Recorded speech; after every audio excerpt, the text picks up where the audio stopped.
Hi, welcome to Body Empowerment. This is Ayo Cummings, and we're going to start by giving full disclosure like we always do here on Body Empowerment, because there is no shame in this world.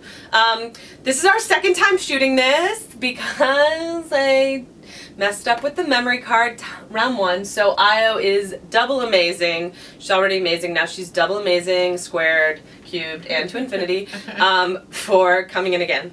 So, who are you? My name is Ayo Cummings. I am an actor, writer, what have you, here in New York.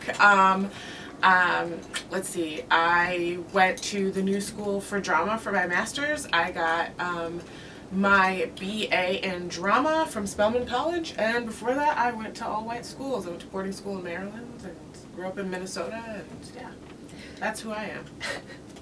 Amazing. So thank you for being here. One of the reasons I wanted to bring Ayo on, not only because she's amazing and a good friend, but because body image is much more than body size. And the conversation around body image and body size, from my opinion, and I think other people's, is that it's pretty white.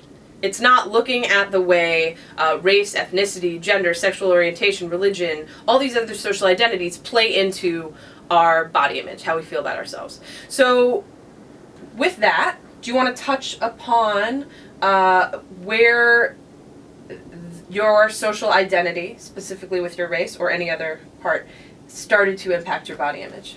I guess it started very, very young. My grandmother, who is a lovely woman, she used to squeeze my nose and tell me it was big, and that made me feel like I needed a smaller nose. She used to squeeze it and tell me she was molding it to make it smaller because I had my grandfather's nose, which, you know, at 5 hurts your feelings. Yeah. So from there, that was kind of the first thing that I didn't like about my body was my nose. And like I've always been like petite to medium sized, so like it was never about what my weight was. Most of the time I didn't know what my weight was. I think the first time I found out how much I weighed was like 4th grade. Like I went to the doctor and things, but I just never knew how much I weighed. So it was never about size, it was about features. I have really African features. It's not something I can deny. I have an African parent, which is why. So like I had a problem with my nose size, and then I felt my lips were too full, and I just structurally did not look like my white friends. And being younger, I wanted to. You want to fit in, you know? I think that is so important for youth, that notion of wanting to fit in. I also have a nose based on my cultural heritage as a Jew, and I mean I'm down with my nose now, but as a kid, being around a lot of folks who were white and non-Jewish, who had a lot smaller noses, that was like a total insecurity. And it's that notion of fitting in, because we have still not found a way in our society to let not fitting in not inhibit self-esteem, if that makes sense. That makes perfect sense. Do you want to talk about where you're at with your features now? Where I am now with my feature, I like love them. They fit. This is how the puzzle fits together, and it works. I love that. And I like it. Like, this is the puzzle I was given, and it's not a bad puzzle. No.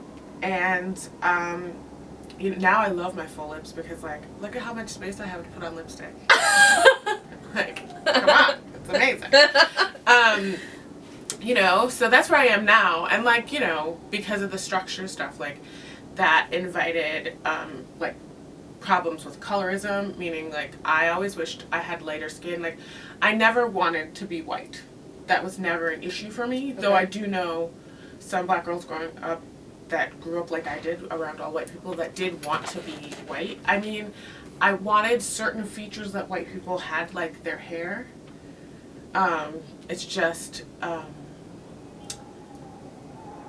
it just seemed more versatile. And is it about this wanting to be white or lighter so that you fit society's expectations that allot you privilege and access and equity, or is it about the actual functions of those, like the believed functions of those things, like the hair versatility?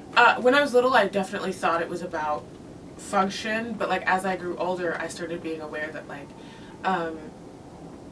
if I had a different skin color than my present, like dark skin, and I'm not even that dark, I'm like kind of in between dark skin and brown skin. Okay.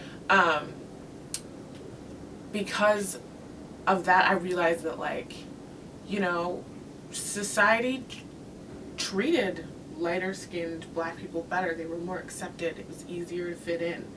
And that's what I wanted. I mean, of course, when you're a teenager, you want nothing more than to fit in Right. and to be thought of as beautiful. Right. And where were you getting those messages of what beautiful was? From where were you getting those messages? I'm definitely television. Okay. Definitely magazines. Mm-hmm.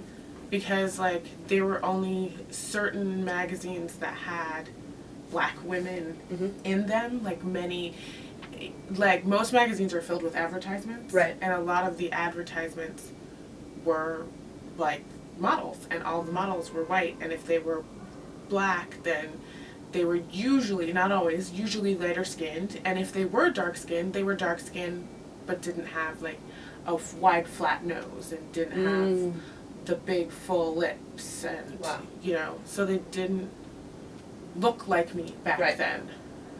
So, that being in these white schools, how, and with all this going around in the media, like you're describing, how did that make you feel about yourself? I felt ugly, like, to be like totally honest, like when I was a teenager, I felt ugly. Even now, like even just a few years ago, I used to say that I was a butterface. And for people who don't know what a butterface is, it's like she's got a great body, butterface. Oh. And so like even like a few years ago, I used to describe myself as that because I didn't like what I looked like. Sorry, we dropped the microphone. Full disclosure. Is it still working? Yeah. Okay. Yeah, I described myself. I was like, wow, I loved my body, but I didn't like my face for a long time, and I feel like I'm just now accepting what I look like and loving it. Amazing. What brought you to there? I don't know if it wasn't like an epiphany. Okay. Was it over time? Yeah. So when did that process It was begin? like, part of it was like, just more of dropping down into me. What do you mean by that? I like that, dropping down.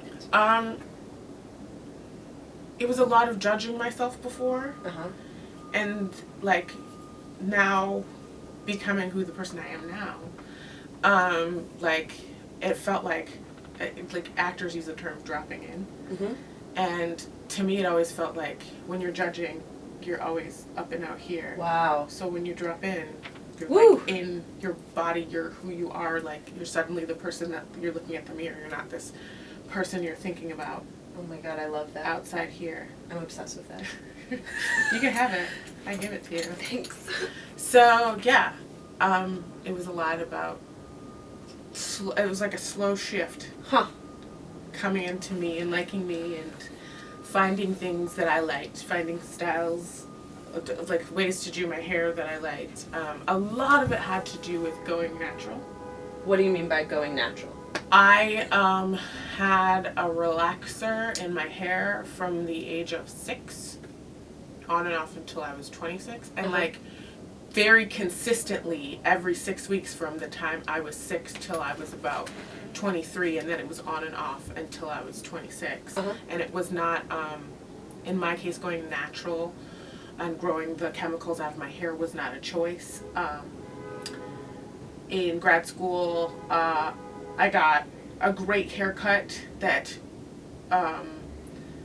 they added extensions Yeah. to the front of my hair with glue, Huh. and that caused a bad reaction with the chemicals I used to straighten my hair. So basically, like, I had patches Wow.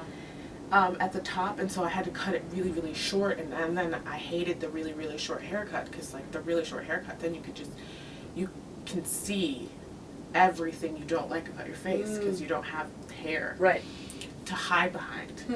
And so from there, I just was like, I just need to not put relaxer in my hair anymore. I can't have like an accident like this again. Yeah. And so from there I started going natural, and that's when I started to fall more in love with myself, because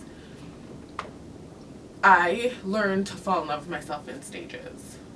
When I was 11, a lady at church told me that I had great legs. And so when you're 11, that's a fact. It's not like someone's opinion. If someone tells you something about yourself at 11, it's a fact. It's a fact. Right. And so I was like, oh, great legs.